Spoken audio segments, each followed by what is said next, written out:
Hello, my name is Amos Tarfa, and in this video I'll be talking to you about the Nobel Prize winners, 2023 Nobel Prize winners in chemistry. We'll do another video in physics and maybe in medicine if you would like. But I want to briefly pull out some life lessons from the winner, especially one of them by the name of Dr. Mwangi Bawendi. So we have Dr. Bawendi, we have Dr. Louis Bruce, and Alexei Ekimov, Dr. Ekimov. So we have three individuals. They won the Nobel Prize for quantum dots, right? I'll talk about that for a second, but then I'll tell you part of why I'm fascinated by learning from those who have won Nobel Prizes. And of course, other prizes. Nobel Prizes are just one example of pursuing excellence in the field. So my bachelor's is in chemistry, and I have a master's in medical physics and also in medical health physics. And then I did a 1 year of a PhD program in chemistry. So I love chemistry, I love physics, and I love mathematics, right? And there's a field of science called physical chemistry that puts them all together. Now, this award that was given for quantum dots, someone actually argued, a professor from the University of Nottingham, that you could have given it in physics, technically, because again, this is in nanoscience, which there's work being done in both chemistry and physics.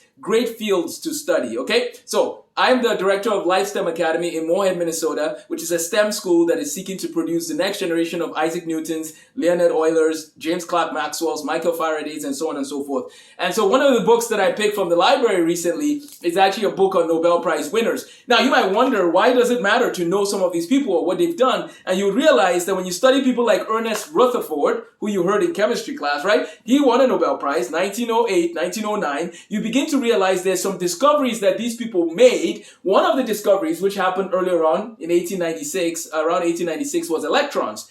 That connects to quantum dots, and we'll talk about that in a second. J.J. Thomson was the one that we say discovered the electrons. Here's what's interesting. When you study the past, it better equips you to go forward. So I believe every student, and this is why at Life STEM Academy we use J. Wiles' curriculum, I believe that every student should learn about the history of science so they can better do science today, right? They should also learn about philosophy of science, which is why our science department is going to be called the Department of Natural Philosophy. That's what they used to call scientists back in the day. We're going to get back on track here in a second, but I want to make a few points. Number one, there's great resources on Nobel Prize winners to see what they discovered. Number two, there's great resources on curriculum to teach students science using the history perspective.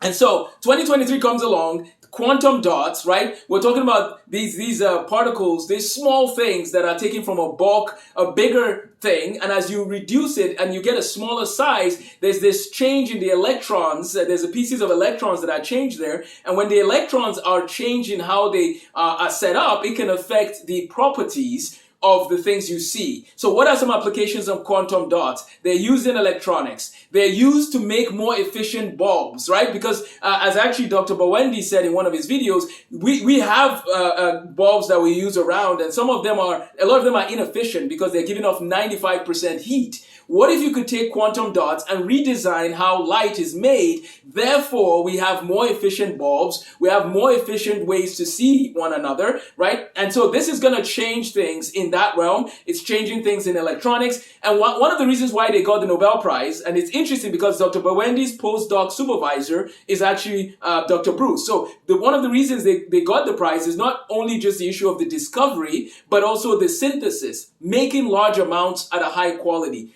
That's what gave them that Nobel Prize in chemistry. So where do we go from here? 3 lessons from Dr. Bawendi's life. Number 1, he said that he failed his first chemistry exam when he was at Harvard. That is fascinating. He failed his first chemistry exam, but that did not mean it was the end of his career. I don't know where you're at. I don't know if you failed the test recently, but do not give up, okay? And if you've never failed a test, maybe when you get a PhD in quantum physics, you might get a D and it might teach you a lesson. Don't give up even at that point. My point is that is a difficult field, and don't ever give up even if you're studying a difficult field. Number 1, Dr. Bawendi did not give up. Number 2, Dr. Bawendi, it's actually very interesting again. He learned from the postdoc individual that trained him, and is using those techniques with others. Find a mentor other people, and do it well. And here's the third part that is actually interesting. I grew up in Nigeria, and there's a challenge when it comes to some of the resources in our higher education institutions. We don't have as many resources in Nigeria as we do here in America and in England.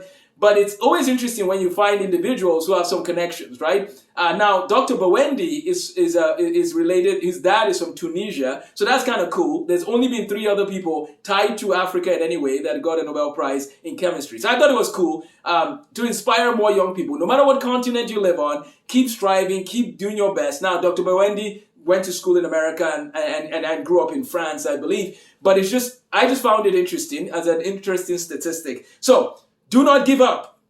Apply yourself to mentoring other people and get mentored. And then no matter what your background, no matter where you're from, give your best. And especially if you're in America, you have nothing to complain about. You need to apply yourself to excellence. So I'll leave you with a few nuggets. Number one, read good books on the history of chemistry and the applications of the discoveries in chemistry. That's number one. Number two, take a career preparation course. Whatever you need to do, make sure you have some direction, especially middle school and high schoolers. Where are you headed in life? And then number three, I've got copies of my book, Tools for Mastering Mathematics. I have a digital option people can buy, and then I also have hard copies. And the reason why it's important to master mathematics is if you're going to win a Nobel Prize in chemistry or physics someday, your math needs to be solid. And so do not give up on your academics. I know the school year is still new. If you face any challenges, keep pushing through. Reach out to a mentor. Find people to guide you along the way. And my hope this year is to produce more videos to encourage families and students from all across the country and the world to learn strategies to excel in whatever subjects they're studying. But chemistry is beautiful, physics is beautiful, and I'm very glad and happy for these individuals and the work they've done. And I'm going to keep studying more on quantum dots. So you take care. Feel free to subscribe, share this video with your friends. I hope that you've been encouraged today. Take care and God bless.